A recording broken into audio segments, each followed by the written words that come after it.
So what if I told you that the ultimate life hack for modern high-stress corporate anxiety isn't some new time management app? Right. And it isn't some, biohacked powdered green supplement either. Oh, definitely not. Yeah, and it's certainly not grinding through another productivity seminar.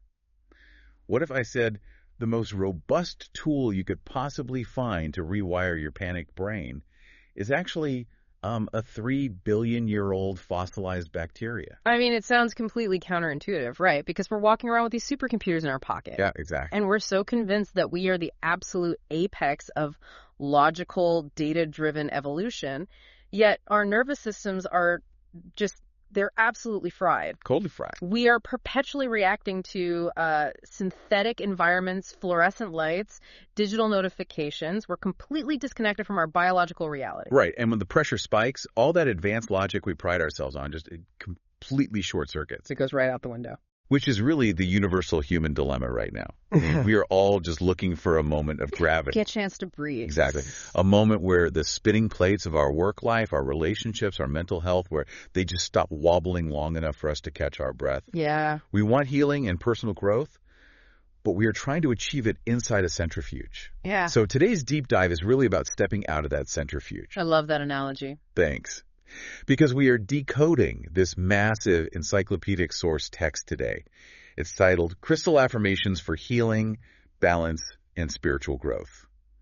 And I mean massive. Oh, it's a huge catalog. Yeah, it starts with pink Lemurian quartz and goes all the way through the alphabet down to a stone called Jungite. And we really need to establish right away that we aren't just reading off a list of shiny rocks here. Right. No vague promises about good vibes today. Exactly. The source material is far more sophisticated than that.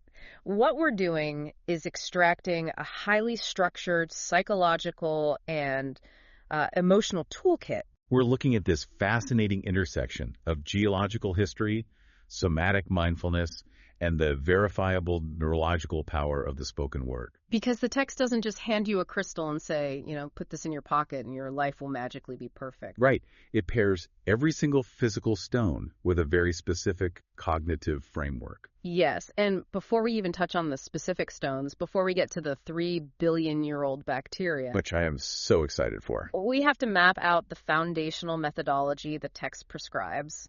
There's this very rigid 6-step framework applied to every single object in this catalog. And it's a methodology that's deeply rooted in cognitive behavioral principles, isn't it?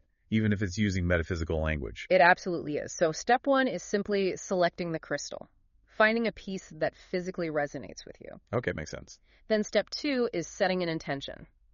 You are required to define exactly what you want to manifest or heal. Which, honestly, is already a massive shift in how most people operate. Usually we're just dodging whatever life throws at us. We're in constant reaction mode. Right. So by setting an intention, you're moving from being a passive victim of your day to an active architect of it. Yeah. You're actually naming the target. Right, precisely. And then we get to the physiological intervention. Step 3. You hold the crystal in a quiet space while taking deep, regulated breaths. Okay.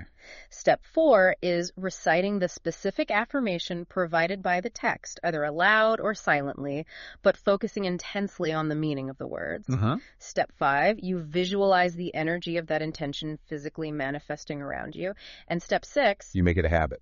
Exactly. Incorporate this into a daily practice. Make it a routine. In a previous iteration of my own thinking, I used to call this kind of thing a mental software update. Yeah. Where the crystal is the hardware and the affirmation is the code. I like that. But honestly, looking closer at the mechanics you just described, that metaphor feels a little too sterile. How do you mean? It's not a software update. It's classical conditioning. It's totally Pavlovian. Oh, that is a much sharper way to look at it, actually. Let's break down the mechanics of that Pavlovian loop. Think about what is actually happening in your central nervous system during step 3. When you're just holding the stone and breathing. Right, because when you are spiraling into an anxiety attack, your brain is living in a hypothetical catastrophic future. You're worrying about tomorrow's board meeting. Yes, but by placing a heavy, textured, cold stone in your hand, you are forcing your brain to process immediate tactile feedback. It's a somatic anchor. So you're grounding yourself in the physical reality of right now. You're demanding that your sensory cortex pay attention to the physical present. It is very similar to the 5-4-3-2-1 grounding technique they use in trauma therapy. Because you literally cannot be fully consumed by tomorrow's board meeting if your brain is busy mapping the jagged edges of a piece of quartz in your palm right now. Exactly. You're interrupting the spiral. Furthermore, let's look at step 4, reciting the affirmation aloud. Okay, yeah. When you speak an affirmation, you aren't just thinking a happy thought. You are engaging the language centers of your brain. But more importantly, you are vibrating your vocal cords. Oh, wow. Yeah, and those vibrations travel down through your chest cavity. This physically stimulates the vagus nerve, which is the primary information highway of your parasympathetic nervous system. Wait, really? So by simply holding a rock and speaking a slow, deliberate sentence out loud, you are biologically commanding your heart rate to slow down. You are sending a mechanical signal to your brainstem that you are safe. You are manually overriding the fight or flight response. That is incredible. And then step 5 brings in the visual cortex. The human brain is remarkably bad at telling the difference between a vividly imagined scenario and a real one. Right, the brain just fires the same neurons regardless. Exactly. When you visualize the success or the healing, you are firing the same neural pathways that would fire if you were actually experiencing it. So by step 6, when you make it a daily habit, you're relying on neuroplasticity. Yes, you are wiring those neurons together. Eventually, just reaching into your pocket and touching the stone will trigger a conditioned drop in your cortisol levels. So it literally becomes a Pavlovian response. Yeah. That's the crucial context for everything we are about to discuss today. Right, we aren't relying on magic. No, we are relying on biology, psychology, and geology all working in concert. So how do we navigate this encyclopedia of stones? Well, instead of a boring alphabetical list, we should trace the natural psychological journey a human being has to take to heal and grow. Okay, so we have to start by clearing out the old wreckage. Exactly. Which means we start at the center of emotion, the heart. It's really the only logical starting point. You can't build a resilient, forward-looking psychological architecture if your foundation is cracked, right? If it's sinking into the pain of your past. The source text anticipates this bottleneck perfectly. It dedicates a massive portion of its opening catalog to the heart chakra. And visually, this is represented almost exclusively by an array of pink stones. We're looking at things like pink Lemurian quartz, pink opal, rhodonite, and pink limcast. And what's fascinating is how the text treats these stones. Yeah, because what struck me immediately is that it doesn't treat the heart like a Hallmark greeting card. Not at all. When we hear pink crystals for the heart, the cultural assumption is that this is all about attracting a soulmate or manifesting romance. Right, the whole love and light aesthetic. Exactly. But the text is fiercely focused on something else entirely. It's about emotional independence and boundary setting. Let's look at the specific mechanism for pink Lemurian quartz to see that in action. It is described as a stone for deep emotional healing. Okay. But the affirmation the text prescribes is fascinating. It says, I release emotional ties that no longer serve me, embracing my independence. See, that is such a sharp departure from the stereotype. Oh. It's explicitly giving you permission to sever ties. It acknowledges that compassion doesn't mean being a doormat. It pairs empathy with necessary psychological boundaries. Right. And let's address the color psychology here for a second. Why pink? It's not just a random aesthetic choice, is it? No. Color has a profound impact on the human endocrine system. Think about Baker Miller pink. Oh, wait. The drunk tank pink. Yes, exactly. Where researchers in the late 70s started painting the insides of holding cells in prisons that specific shade of pink. And they found that simply staring at that specific color actively drained aggression and lowered the heart rate of violent inmates within minutes. That's wild. So it's the exact same principle. Same principle. Pink is a fundamentally soothing optical input. When you combine the visual input of the pink stone with the auditory affirmation of releasing toxic emotional ties, you're creating a very safe, low arousal environment for your brain to process difficult separations. Exactly. You are calming the system enough to do the hard work of letting go. Which flows right into the text application of pink opal. The text designates pink opal for nurturing and specifically releasing past traumas. And its affirmation is, I release past traumas and negative emotions, making space for healing and growth. It's the architectural concept of making space. I mean, you cannot install new, healthy habits in a brain that is entirely occupied by old, unresolved grief. You have to clear the lot before you pour the foundation. Right. And once that space is cleared, the text introduces rhodonite, which addresses what rushes in to fill that void. Because often when we release a trauma, we are left with a tremendous amount of guilt or anger at ourselves. Yeah, that emotional hangover.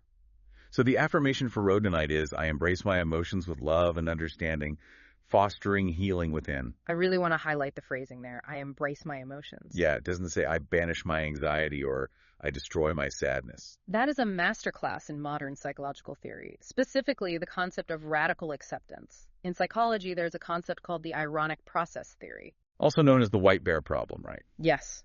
If I tell you right now, do whatever you want, but do not think of a white bear, what is the only thing your brain can summon? A giant white bear. Right. When we try to aggressively suppress a negative emotion, we hyperfixate on it. We actually amplify the distress. So the rhodonite affirmation basically bypasses this trap. Completely. By instructing the user to embrace their negative emotions with love and understanding, it neutralizes the internal conflict. You stop fighting the sadness, which ironically allows the sadness to process and naturally dissipate. It is profound emotional intelligence encoded into a very simple daily ritual. But, the text doesn't stop at traditional crystals for this heart-clearing work. It introduces an incredibly strange outlier that sent me down a massive geological rabbit hole. Oh, pink limcast. Yes, pink limcast. Because it's not a crystal in the traditional sense of, like, a mineral growing in a cavern. No, it is petrified wood. Right.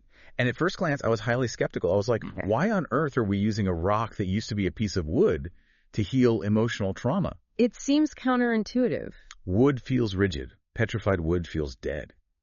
How does that nurture a human heart? Well, you have to look at the geological mechanics of how petrified wood is actually formed to understand the metaphor the text is deploying here. Okay, break that down for me. The text explicitly links pink limcast to nurturing the inner child and healing ancient, deeply rooted emotional wounds. And the affirmation is, I nurture my inner child and embrace the love and compassion I deserve. Now think about the process of silicification, petrification. A tree falls, maybe millions of years ago, usually into a riverbed or an area blanketed by volcanic ash. So it's buried rapidly, cutting off oxygen so it doesn't just rot away. Yes.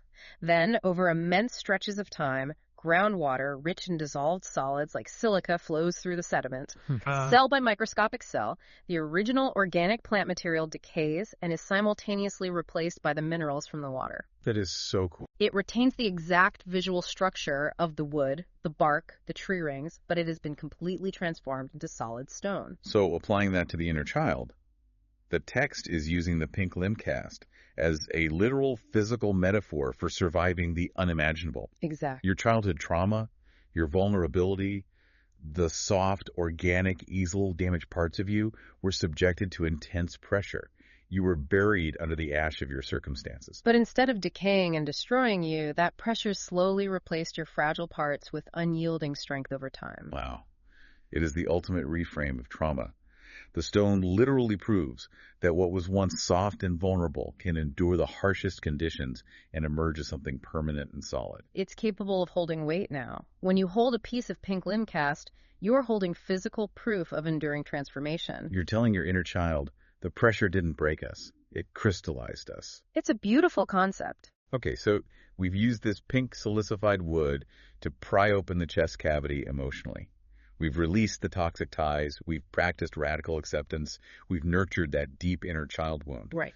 The problem is, an open system is a vulnerable system.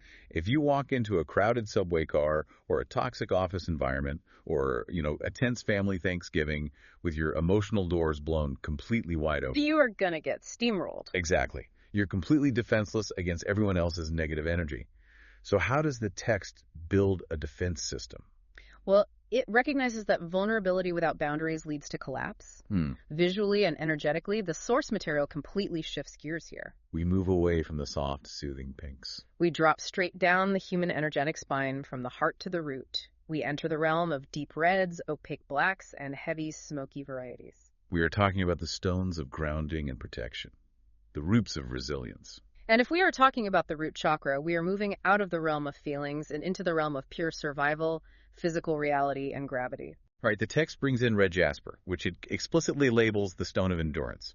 If we look at this through the lens of Maslow's hierarchy of needs, the heart work we just did is high-level psychological actualization. Sure. But Maslow dictates that you cannot maintain that high-level growth if your basic survival needs, safety, security, physical grounding, are threatened. Red Jasper addresses the base of the pyramid. Yes. The affirmation is, I am grounded and secure in my being. I embrace my strength and vitality. It draws the user's attention away from abstract emotional concepts and forces them to acknowledge their physical mass and physical safety in the present moment. And then the text pairs that physical stamina with active defense. It brings in red hematoid quartz, also known as fire quartz. The text describes this as a stone of alchemy. The affirmation is, I transform negativity into positive energy, embracing love and light. Notice the verb there, transform. It doesn't say I hide from negativity. It implies a metabolic process. You take the heavy negative pressures of your environment, absorb them, and metabolize them into useful kinetic energy. But if we are really talking about dealing with the heavy, toxic sludge of daily life, like the passive-aggressive emails, the road rage, the constant barrage of bad news on our phones, we have to talk about the heavy hitters in this protective catalog. Yes. Smoky quartz and shungite. Because when I was reading the source descriptions for these two, they sounded less like spiritual tools and more like industrial safety equipment. They really are the hazard suits of the crystal world, according to the text. Exactly. The text says smoky quartz has the mechanical ability to absorb negative energy, and shungite is used to deflect negativity and promote absolute purification. It describes them almost like a metaphysical surge protector for your central nervous system. Yes. It's the psychology of the surge protector analogy. Okay, let's start with the shungite affirmation. I open myself to absolute purification, inviting light into every atom of my being. And then smoky quartz. I release all negative emotions and embrace emotional balance. I'm strong, secure, and safe in my environment. So why do these specific stones, which are often physically dense, dark, and heavy, work so well for this? I would guess it goes back to the somatic feedback we talked about earlier. Precisely. I mean, it perfectly aligns with the principles of deep pressure stimulation. Oh, like weighted blankets. Exactly. Think about why weighted blankets are so effective for people with severe anxiety or autism. When you apply firm, tactile weight to the body, it stimulates the production of serotonin and dopamine and reduces cortisol. Wow, so the brain registers the physical weight of a dense object like smoky quartz in the hand, pairs it with the auditory cue of, I am strong, secure, and safe, and it creates an immediate biological firewall. You are telling your overactive amygdala, which is currently screaming that a passive-aggressive email is a life or death threat, hey, we have a surge protector, the boundary is secure, stand down. You're creating a physical quarantine zone for your own peace of mind. It's highly effective. And speaking of the things that trap us in anxiety, there was one stone in this protection section that completely flipped a common phobia on its head. Spiderweb obsidian. Oh, spiderweb obsidian is visually striking. Yeah, as the name suggests, it is a volcanic glass that cooled in such a way that it features these pale, intricate lines traversing the dark background, looking exactly like a spider's web. Now, for most people, the metaphor of a spider web is deeply associated with anxiety. Right. If you are in a web, you're caught. You are trapped by your circumstances, you are paralyzed, and something terrible is coming to eat you. It is the ultimate symbol of having an external locus of control, believing that outside forces dictate your life. But the text executes a brilliant cognitive reframe here. It takes that exact visual trigger and reverses the locus of control. The source material links the web pattern to the interconnectedness of life and the power to shape one's destiny. The affirmation is, I trust in my ability to shape my destiny and create the life I desire. You are no longer the fly caught in the web. You are the spider. I love that. You are the architect of the structure. You are the weaver. In cognitive behavioral therapy, this is called reframing. You take a stimulus that typically causes distress, in this case, the feeling of being tangled in a complex, stressful life situation. And you consciously assign a new, empowering meaning to it. You look at the complexity of your life and say, I am the one spinning these threads. Yes. Let's make this highly practical for you, the listener. Because all of this sounds great in a studio, but how do you deploy this when you are actually in the trenches? Good point. Imagine you are sitting in your car outside your office. You know you have to walk into a brutal performance review, or maybe you're about to negotiate a stressful contract. Your heart rate is at 120 beats per minute. Your palms are sweating. Your amygdala is treating the office building like a lion's den. So you reach into your pocket or your bag. You pull out a piece of rainbow obsidian or Tibetan smoky quartz. You hold it in your palm. You feel the weight, the temperature, the smooth edges. You take one deep diaphragmatic breath, which physically engages the vagus nerve to slow the heart. And you speak the affirmation, either aloud in your car or silently in your mind. I am protected from negative energies, allowing only love and light to enter my space. You have just installed the surge protector. You have established a tangible somatic boundary. Even if a skeptic argues that the stone itself isn't radiating a literal, measurable force field, the psychological impact is undeniable and empirically sound. Right, you've primed your nervous system to remain centered. More importantly, during that brutal meeting, when you feel the adrenaline start to spike again, you don't have to spiral. You just reach into your pocket, touch the cold stone, and your brain immediately recalls the safe, grounded state you established in the car. It is a portable reset button. It really is. Okay. The defenses are up. Our nervous system is regulated. The perimeter is secure. Where do we go from here? Because you can't just spend your whole life hiding behind a metaphysical shield. No, defense is necessary, but it isn't growth. Once the immediate environment feels safe, the text insists that we pull the camera back. Way, way back. We move to the third major theme of the source material: ancient wisdom and earth connection. We transition from protecting the individual self to locating that self within the massive, incomprehensible scale of geological time. We are moving from the micro to the macro, and the ultimate representation of this macro perspective in the text is stromatolite. Oh, stromatolite. This was the stone that made me stop reading and just stare at the wall for a minute. Stromatolite is not a shiny, translucent gem you put in a gold ring. No, stromatolite is a fossil. And not just any fossil. It represents the oldest known record of life on planet Earth. It is the 3-billion-year-old fossilized bacteria I mentioned at the very beginning of our deep dive. Specifically, cyanobacteria. Billions of years ago, before plants, before animals, these microscopic organisms formed vast layered mats in shallow waters. Through the process of photosynthesis, they took in sunlight and carbon dioxide, and they slowly, over millions and millions of years, pumped oxygen into the Earth's atmosphere. They are responsible for the Great Oxidation Event. They literally breathed the atmosphere into existence so that complex life, including us, could eventually evolve. And when you buy a piece of stromatolite, you are holding the fossilized layered mud and bacteria of that exact process. It's mind-blowing. The affirmation the text provides for this is, I honor the wisdom of the past and embrace the lessons it teaches me. And it adds, I am confident in my journey and trust that time is a gift for my growth. Consider the psychological relief that scale provides. When we are caught up in our modern lives, our brains lack perspective. Completely. A missed deadline, a dent in our car, a bad tweet. Our biological hardware magnifies these minor social frictions until they trigger the same existential dread as a famine or a predator. We suffer from chronological myopia. We really do. We think the present moment is the only moment that matters, and if it's bad, the world is ending. But when you hold a piece of stromatolite, you are physically interacting with an object that existed before continents finished forming. You are touching the dawn of biological life. It induces a micro version of what astronauts call the overview effect. Oh, I've heard of that. It's that profound cognitive shift that happens when you see the Earth from space and suddenly realize how petty and insignificant human borders and daily anxieties really are. Yeah, your missed deadline genuinely feels a lot less apocalyptic when you are rubbing your thumb over a 3-billion-year-old cyanobacteria colony. It forces a cognitive shift. It's the universe whispering, we have been spinning in the dark for a very, very long time. This current crisis is just a blink. You are going to be okay. The text continues this theme of natural connection and slow rhythms with stones like Turritella agate, which is packed with the beautiful spiral shells of fossilized snails, and rainforest jasper, also known as green rhyolite.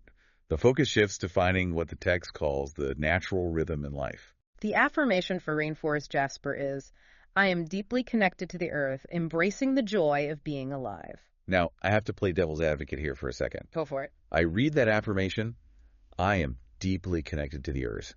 And it sounds idyllic. It sounds like walking barefoot through a meadow. Yeah. But let's look at the reality of the listener right now. Right, the modern context. They might be sitting in bumper-to-bumper traffic on the 405. They might be in a high-rise apartment on the 30th floor, surrounded by drywall, synthetic carpets, glass, and overlapping Wi-Fi signals. They haven't touched actual living dirt in a month. Exactly. How does holding a piece of Turritella agate bridge that massive environmental gap? Isn't this just putting a metaphysical Band-Aid on a severe case of nature deficit disorder? Well, it is a profound challenge of modern life. Evolutionary biologists like E.O. Wilson propose the biophilia hypothesis. Okay, what's that? It suggests that humans possess an innate, biologically driven tendency to seek connections with nature and other forms of life. When we are deprived of that, when we are trapped in glass boxes 300 feet in the air, our mental health deteriorates. We basically become zoo animals in a bad enclosure. Exactly. And while holding a rock does not replace a walk in an old-growth forest, the text is offering these stones as tangible fragments of the wild. It is a piece of the outside world smuggled into the synthetic environment. When you are in that high-rise, holding rainforest jasper and intentionally reciting, "I am deeply connected to the earth," you are using the object as a conduit. You are purposefully satisfying that biophilic urge. You are reminding your nervous system that despite the concrete, you are still a biological entity made of carbon and water, fundamentally tethered to the natural world. It's a pocket-sized portal to the ecosystem. Yeah. Okay, I can see the utility in that. So we've gained our cosmic and ecological perspective. We've grounded our physical bodies, our hearts are clear of wreckage, and we are connected to the deep, slow pulse of geological time. But life isn't just about sitting quietly on a meditation cushion accepting the universe. No, it's not. Eventually, you have to stand up, send the email, build the business, or write the book. You have to take action. Which brings us to the fourth major movement in the source text, igniting the fire. This is where the energetic signature of the entire practice shifts dramatically upward. We move from the root and the heart up into the solar plexus. In anatomical terms, we are talking about the gut, the enteric nervous system. Yes. The solar plexus is historically and psychologically considered the center of personal identity, willpower, gut instincts, and outward manifestation. Fittingly, the visual language of the catalog changes completely here. We leave the earthy greens and browns behind and enter a bright, aggressive spectrum of vibrant yellows, fiery oranges, and golds. The vocabulary of the affirmations pivots entirely too. We are no longer talking about healing, enduring, absorbing, or finding rhythm. Suddenly, the text is practically shouting words like awakening, enthusiasm, passion, wealth, and abundance. Let's look at sunstone and tangerine quartz as examples. Sunstone is explicitly linked to the outward radiating energy of the sun itself. The text states it inspires joy, confidence, and personal power. The affirmation is incredibly active. I am awakening an abundance of joyful energy within me. It is not a request, it is a declaration of state. And tangerine quartz is described as promoting a playful and curious exploration of life. Its affirmation says, I approach each day with passion, purpose, and joyful enthusiasm. It's the energetic antithesis of the heavy, protective, smoky quartz. This isn't about hunkering down in a bunker. This is about kicking the door open and stepping into the light. It's about dopamine. Yeah, dopamine. And within this fiery section, the text introduces what we could classify as the productivity and achievement stones, yellow aventurine and yellow calcite. If you analyze the text descriptions, these are the tools for the entrepreneur, the artist staring at a blank canvas, the manager facing a tough quarter. The focus is entirely on combating decision fatigue, bolstering willpower, and elevating self-esteem. The affirmation for yellow calcite is, I embrace my personal power and confidently pursue my goals. It is raw, unapologetic ambition. I genuinely appreciate that the text includes this. It acknowledges that mindfulness and spiritual growth aren't just about passive acceptance of whatever happens to you. Right. They're also about active creation, ambition, and achievement in the physical material world. Which leads us perfectly to what is arguably the most famous and perhaps misunderstood stone in this entire category. Pyrite. Pyrite, fool's gold. Yes. I find it absolutely brilliant that the source text uses fool's gold, a mineral infamous for tricking prospectors into thinking they were rich, as its primary tool to manifest actual, real-world abundance. The irony is so thick. It is the literal embodiment of fake it till you make it. But the psychological mechanics behind how it works are anything but foolish. The text associates pyrite with wealth, success, and protection from financial failure. The affirmation is bold and absolute. I attract wealth and abundance effortlessly. Now, let's rigorously analyze the mechanism here, because the text explicitly instructs the user to visualize the golden metallic energy of the pyrite filling them with absolute confidence. Because we have to be clear, Rubbing a piece of pyrite and whispering into it is not going to magically alter your bank account balance. Yeah. It doesn't print currency. No.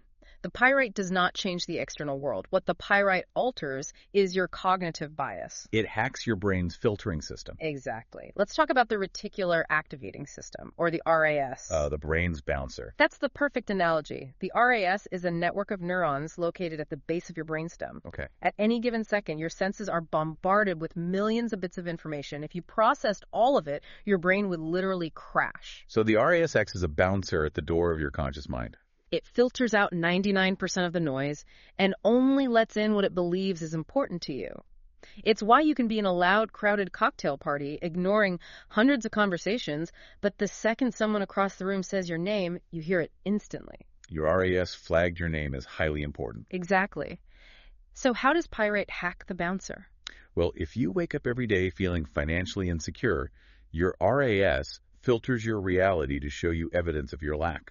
You notice bills, you notice how expensive groceries are, you notice opportunities you missed. But if you start your morning by holding a piece of pyrite, engaging the somatic loop, and firmly stating, I attract wealth and abundance effortlessly, you are literally giving the bouncer a new VIP list. You are telling your RAS, wealth and opportunity are important to me today. So you walk into your office or a networking event, and suddenly your brain highlights a conversation you would have previously ignored. You spot a gap in the market. You walk into the room with the posture and eye contact of someone who expects to succeed. That cultivated confidence changes how you negotiate. It changes how clients perceive you. The stone cultivates the mindset required to actually recognize and seize financial opportunities that were always there, but that your brain was previously filtering out. It bridges the gap between the fool's gold of mere wishing and the real gold of confident, decisive action. The magic isn't in the stone changing the world. The magic is the stone changing you, and then you change the world. It is self-directed neuroplasticity, facilitated by a physical object and a vocalized intention. That is immense. Okay, so look at the journey we've taken through this catalog. We've cleared the heart, we've grounded the physical body, we've gained geological perspective, and we've ignited our ambition and hacked our cognitive filters for success. We are safe, we are connected, and we are moving forward. What is left? What is the final frontier in this massive text? That takes us to the fifth and final section of our roadmap, the amplifiers. We are moving past survival, past emotional repair, and even past physical achievement. We are reaching into the realm of pure clarity, spiritual transcendence, and high vibration synergy. In the architecture of the chakras, we have ascended to the crown, located at the top of the head. Neurologically speaking, we are moving into the prefrontal cortex, the center of higher order thinking, abstract thought, and spiritual connection. The text introduces stones that don't necessarily fix a specific problem, but act as cleansers, aligners, and amplifiers of the entire system we have just built. Let's examine the cleansers first. Singing quartz and selenite. The text describes selenite in almost ethereal terms. It says it is composed of pure, healing light. The affirmation is, I am surrounded by pure, healing light that cleanses my spirit. And singing quartz is described as facilitating the free flow of energy to calm the aura. Its affirmation is, I am in perfect harmony with my mind, body, and spirit. These stones represent a state of total frictionless flow. It makes me think of Mihaly Csikszentmihalyi's psychological concept of the flow state. Oh, absolutely. That feeling of being completely immersed, energized, and involved in an activity where time just falls away. These stones aren't trying to heal a trauma or manifest a promotion. They are about maintaining the optimal, frictionless functioning of the human operating system. But the text doesn't stop at simple clarity. It introduces a stone that is conceptually wild. It calls it Super 7, or sometimes Melody's stone. Yes, Super 7. This one fascinated me because of its mineralogical makeup. It is a single stone that naturally contains 7 different minerals growing together in one matrix. Amethyst, smoky quartz, clear quartz, rutile, lepidocrosite, geophite, and cacoxenite. It is a geological rarity. But I have to ask a practical question here. Sure. We spent this entire hour talking about hyper-specific, targeted intentions. Pink for the heart, red for survival, yellow for ambition. Right. Isn't cramming 7 different minerals into one stone just energetic multitasking? We know the human brain is terrible at multitasking. Doesn't trying to run 7 different energetic frequencies at once just result in spiritual static? That is the logical assumption. If you try to write an email, cook dinner, and have a deep conversation simultaneously, you fail at all three. Exactly. However, the source text frames Super 7 not as chaotic multitasking, but as the ultimate expression of synergy. The affirmation is, I am aligned with my highest self and open to spiritual growth. Notice it doesn't ask the stone to do 7 different chores. It's not a to-do list. Right. The stone is a symbol of emergence, the philosophical concept where a complex system possesses properties that its individual parts do not. So the text uses Super 7 to represent the realization that we as humans are infinitely complex, multifaceted beings. We are not just a broken heart or an anxious gut or an ambitious mind. We are all of it at once. The 7 minerals don't compete for attention. They harmonize to create a higher, unified frequency. It is the culmination of the journey, recognizing that the root, the heart, and the mind must all sing in the same choir. It's the symphony playing together instead of a solo instrument trying to carry the whole tune. Beautifully put. I understand that. And speaking of elevating the signal, the text prominently features rutilated quartz in this section. Yes, this is clear quartz that has these incredibly striking golden, needle-like threads of titanium dioxide, the rutile trapped inside the crystal matrix. And the text specifically identifies those golden rutile threads as mechanisms that boost and amplify the power of manifestation. The affirmation is, I amplify my intentions and manifest my desires with clarity and purpose. It visually looks like the quartz is the radio receiver, and the golden rutile threads are literal antennas pulling in and broadcasting the signal. But what strikes me is the placement of this stone at the end of the text. It is deliberately placed. You cannot effectively amplify your intentions if you haven't done the prerequisite work. If you use an amplifier while your heart is full of unhealed resentment and your root is terrified of the world, all you're going to do is amplify your anxiety and project it louder. Rutilated quartz demands that the vessel is clean before it turns up the volume. Which brings us to one of the final stones in this incredibly dense encyclopedic stack. And I think it perfectly encapsulates the entire end goal of this hour-long journey. It's a stone called youngite. Youngite is a fascinating combination of jasper and agate, usually covered in a crust of sparkling druzy quartz. The text describes it as promoting emotional healing, self-acceptance, and deep personal empowerment. And the affirmation for youngite is so deceptively simple. It says, I embrace my true self and celebrate my uniqueness. Think about that. After all the grueling work of releasing childhood trauma with petrified wood, setting ironclad boundaries with dark obsidian, connecting to the ancient earth, and manifesting wealth with pyrite. The ultimate destination, the absolute peak of the mountain the text points us toward, is simply accepting who we already are. Because true balance, which is the universal human desire we established in the first minute of this deep dive, can only occur when the internal war ends. You cannot find balance if you are constantly fighting your own nature. It aligns perfectly with Carl Rogers and humanistic psychology. Oh, Rogers famously said, the curious paradox is that when I accept myself just as I am, then I can change. Youngite's affirmation is the synthesis of everything. You cannot truly celebrate your uniqueness if your inner child is wounded, if your nervous system is in fight or flight, or if your gut is devoid of confidence. Absolute self-acceptance is the highest possible vibration. So, let's pull all of this together. We have excavated an enormous amount of material today. We really have. From stromatolite that witnessed the birth of oxygen, to pyrite that hacks your brain's bouncer, to the vagus nerve stimulation of speaking and affirmation. And what is abundantly clear is that whether you are clutching pink Lemurian quartz to survive a breakup, or squeezing shunite to survive a toxic board meeting. The true power does not reside passively inside the rock sitting on your shelf. The true power lies in the practice. The crystal is the physical hardware that arrests your spiraling mind and forces it into the present room. The affirmation is the deliberate code you are writing into your language centers. And the visualization is the emotional somatic fuel that burns that code into your neural pathways. The source text has basically disguised a highly structured, incredibly robust system of cognitive behavioral conditioning within the beautiful ancient language of geology. So here's our challenge to you, the listener, as you step back into the centrifuge of your day. We've given you a massive toolkit, but do not let it overwhelm you. Pick just one area of your life that you want to bring gravity to this week. Just one plate that is wobbling dangerously. If your boundaries are collapsing, look to the grounding dark stones. If your ambition is asleep, look to the fire stones. Pick one intention and commit to the 6-step Pavlovian loop. You don't even need to buy a rare gem to start. Pick up a solid, heavy stone from a riverbed or your garden. Hold it in your hand. Take a deep breath to engage your vagus nerve. Speak your intention out loud, feeling the vibration in your chest. Notice how that 1 10-second interruption in your mental spiral changes the entire trajectory of your nervous system for the next hour. And as you incorporate that practice, I want to leave you with one final lingering thought. Let's hear it. Throughout this entire deep dive, we have operated on the assumption that we are using these stones as tools to change our fast-paced minds. Right. But consider the objects themselves.